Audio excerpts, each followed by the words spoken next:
Welcome back to AccuWeather Weekend. Thank you so much for joining us here on this Sunday. As cooler fall air moves in, many are eager to light that first cozy fire of the season.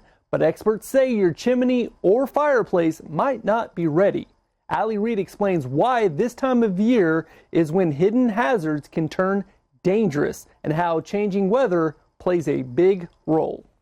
Fireplaces are sparking back to life, but after months of buildup and summer humidity, that first fire of the season can come with hidden risks. When that first bit of cold weather comes in, people just love to have that first fire of the year. Shifting temperatures and even animals nesting inside are reasons to get your fireplace or wood stove checked out by a pro before using it. You may not burn for a whole year, but you should still get your chimney and fireplace inspected. A major concern is creosote, a tar-like buildup that forms when wood burns. It's one of the leading causes of the 25,000 chimney fires reported each year in the U.S., according to the Chimney Safety Institute of America. And fall weather can make things worse. On warmer days, smoke may struggle to vent properly. Those warmer days, try to avoid having a fire because there's a good chance that you won't be able to establish draft and you can get that smoke back into your house. If your area saw heavy summer rain, that moisture can get trapped in chimney bricks, causing cracks once freezing temperatures arrive. If you start to get temperatures below zero, what's going to happen to that water that's trapped in the bricks?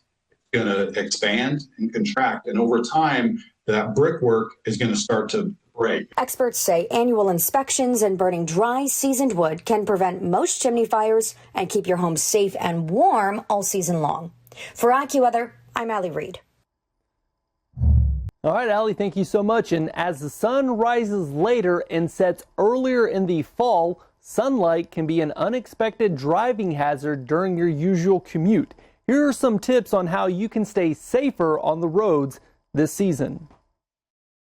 With fall bringing less daylight, the sun rises and sets for several weeks during rush hour. If you're westbound at sunrise and eastbound at sunset, glare is going to be a particular problem. The bright light can reduce your visibility and make it harder to tell when to stop and go. Traffic lights can be rendered all the same color by the sun. If the sun is right behind a traffic light, I've had it happen to me where I can't tell, boy, is that red, yellow, or green? According to the National Highway Traffic Safety Administration, sun glare causes as many as 9,000 crashes a year.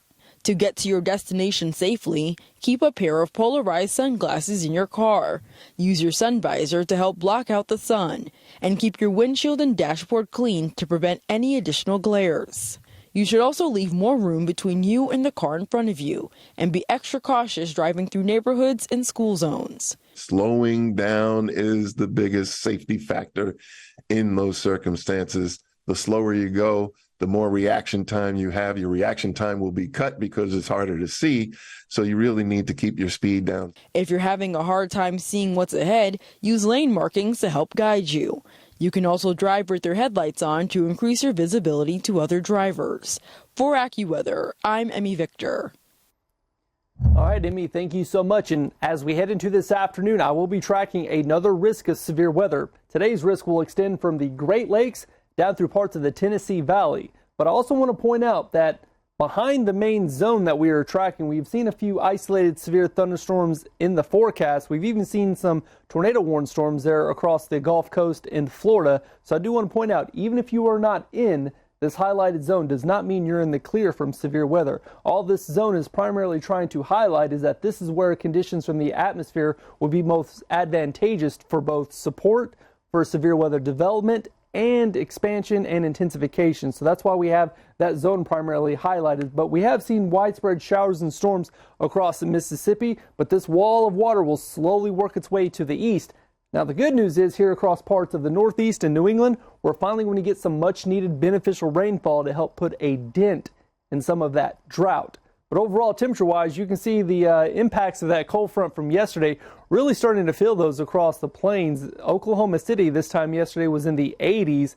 We even had some record-breaking temperatures there across parts of Texas. Now, some parts of Texas will still be plenty hot. We'll see parts of the Gulf Coast, including Houston, with highs today climbing into the 90s. Now across the Northeast, we'll see some more moderate conditions here as the rain moves in. We'll have temperatures ranging from the 50s to the 70s, but once again tracking widespread rain and that risk of severe weather there from the Great Lakes down through the Tennessee Valley, with heavy rainfall and strong winds in the forecast for your Sunday afternoon. Temperature-wise here across the northern plains, really feeling the impacts of that cold front. We'll see temperatures ranging from the 50s and 60s to the north to, we'll see some 70s, even some 80s there. Look at Denver getting up to 82 degrees here for your Sunday afternoon. Across the northwest, the interior still tracking some windy, rainy conditions with highs in the 50s. We'll see some lingering shower chances here across the coastal areas as well. So do not forget those umbrellas for your Sunday afternoon.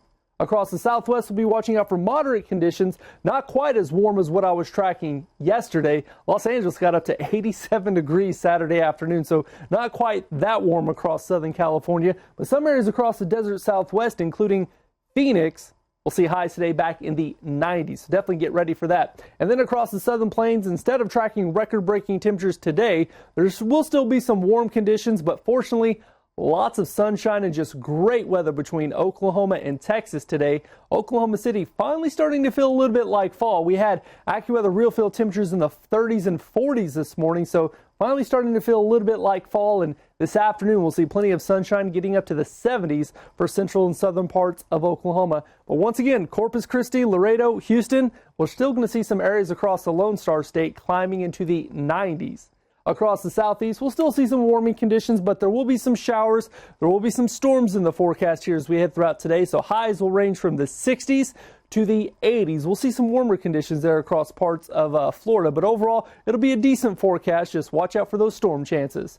Stay right here with AccuWeather Weekend. We'll be right back right after this.